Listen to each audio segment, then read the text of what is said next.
नमस्कार दोस्तों, English grammar shortcut tricks bye बम sir में आप लोगों का स्वागत है। दोस्तों, जैसा कि आप लोगों को पता है कि इस चैनल के माध्यम से हम आप लोगों को किसी भी टॉपिक को आसानी से याद करने का ट्रिक बतलाते हैं। और इसी कड़ी में आज आप लोगों को मैं बिहार बोर्ड के मैट्रिक का या क्लास 10th का जो हिंदी है उस हिंदी बुक के पाठ एवं उसके लेखकों या कवियों के नाम याद करने का ट्रिक बतलाने जा रहा हूं।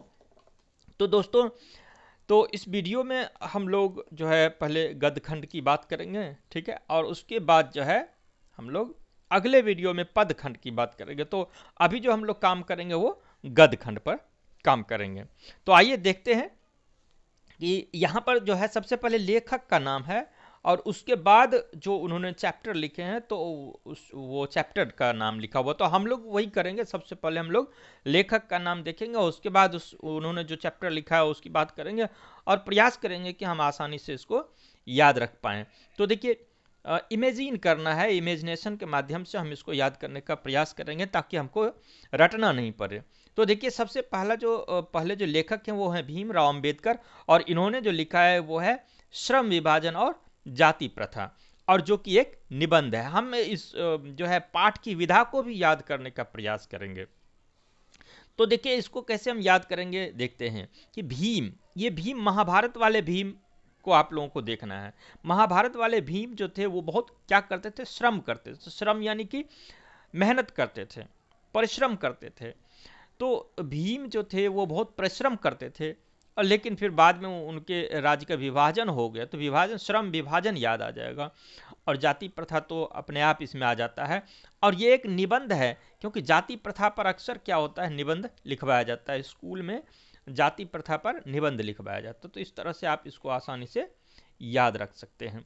अगला जो चैप्टर है वो है, अगले जो लेखक हैं वो है नलिन विलोचन शर्मा, और इन्होंने जो लिखा है वो है विष के दांत, और ये कहानी है। तो कहानी को कहानी की तरह ही हम लोग याद कर लेंगे कि हम किसी के घर जाते हैं, वहाँ पता चलता है कि किसी को सांप ने काट लिया। तो सांप ने काटा है तो हम वहाँ पर विष के दांत देखते हैं और लोग कहते हैं कि थोड़ा देखिए तो ये जो जो सांप ने काटा है ये विष विष के दांत हैं या विषहीन है सांप के दांत हैं।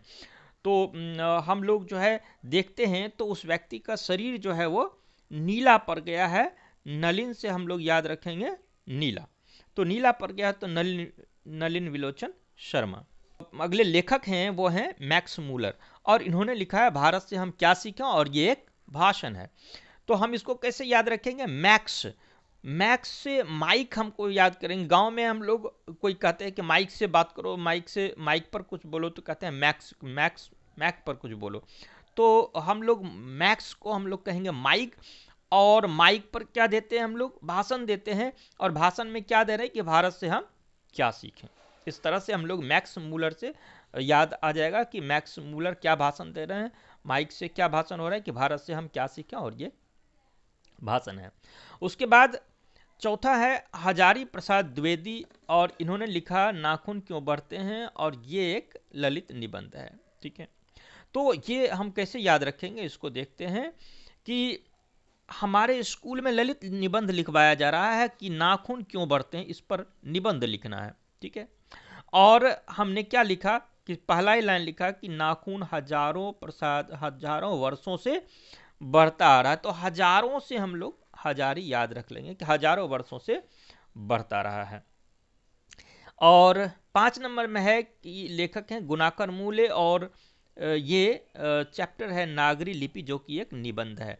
तो हम इसको भी उसी तरह से याद रखेंगे कि हमारे क्लास में निबंध लिखवाया जा रहा है नागरी लिपि पर। ठीक है, और हम जो लिख रहे हैं उसमें लिख रहे हैं कि नागरी लिपि में गुना करके मूल निकालने का सिद्धांत था, यानी नागरी लिपि में गुना करके मूल निकालने का सिद्धांत था। इस तरह से हमारा निबंध समाप्त होता है। और अगला जो चैप्टर है वो एक कहानी है, और कहानी का नाम है बहादुर, और लिखा गया अमरकांत के द्वारा। तो ये तो बहुत ही आसान है, आप इसको कैसे याद रखेंगे कि बहादुर आदमी की कहानी जो है, बहादुर व्यक्ति की कहानी जो है वो क्या हो जाता है, अमर हो जाता है। अमर हो जाता है, बहादुर व्यक्ति की कहानी अमर हो जाता है। चलिए अगले जो लेखक हैं वो हैं रामविलास शर्मा, और इन्होंने जो चैप्टर लिखा वो चैप्टर है परंपरा का मूल्यांकन, और ये एक निबंध है।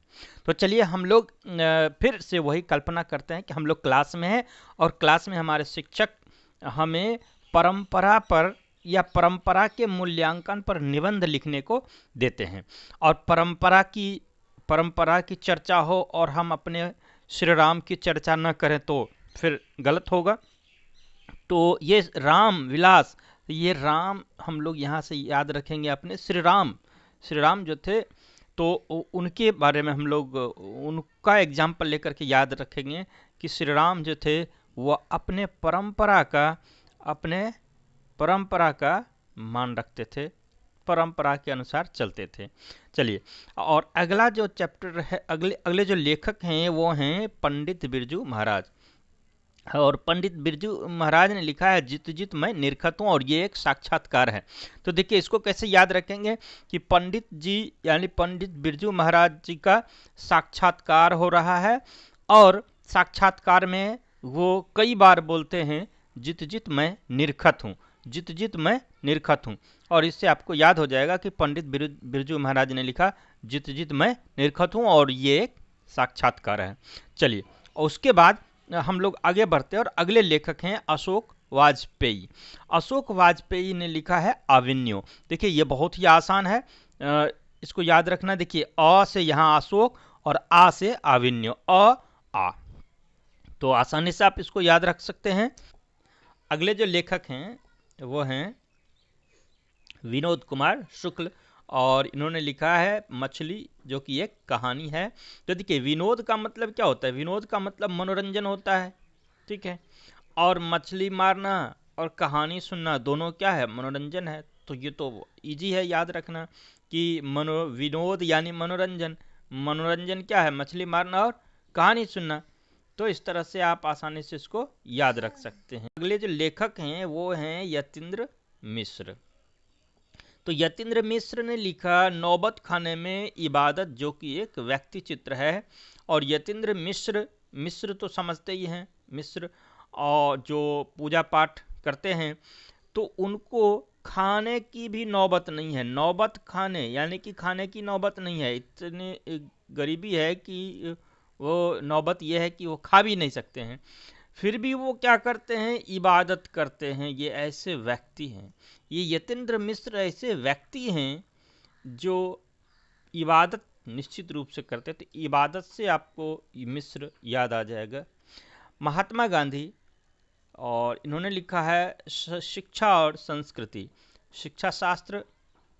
तो देखिए जब शिक्षा और संस्कृति दोनों की बात हो तो ये महात्मा गांधी ही कर सकते हैं, क्योंकि शिक्षा का संस्कृति पर बहुत असर होता है। अगर आपने अंग्रेजी शिक्षा ली है तो आपकी संस्कृति भी बदल जाती है। लेकिन महात्मा गांधी ऐसे व्यक्ति थे जिन्होंने अंग्रेजी शिक्षा ली, लेकिन उनके संस्कृति में कोई परिवर्तन नहीं आया, और उन्होंने अपना एक शिक्षा शास्त्र दिया। तो इस तरह से आप आसानी से इसको याद रख सकते हैं। तो चलिए अब थोड़ा सा टेस्ट हो जाए। जो पहला क्वेश्चन है वो है विष के दांत कहानी के रचयिता कौन हैं? तो आप बताइए आंसर। विष के दांत सांप काटने से कैसा शरीर हो गया था, नीला हो गया था, इसलिए इसका आंसर क्या हो जाएगा, नलिनी विलोचन शर्मा। ठीक है, अगला क्वेश्चन फिर हम लोग चलते हैं। मछली कहानी के लेखक कौन है? ध्यान दीजिए, मछली क्या होता है, मनोरंजन होता है, मछली से क्या होता है, विनोद होता है। तो ये आसानी से आपको याद हो जाएगा। आशा करता हूँ कि आपको ये सारे जो नाम हैं वो याद हो गए होंगे, और अगले वीडियो में हम लोग काव्यखंड को याद करने का ट्रिक सीखेंगे। तब तक के लिए धन्यवाद, मिलते हैं अगले वीडियो में।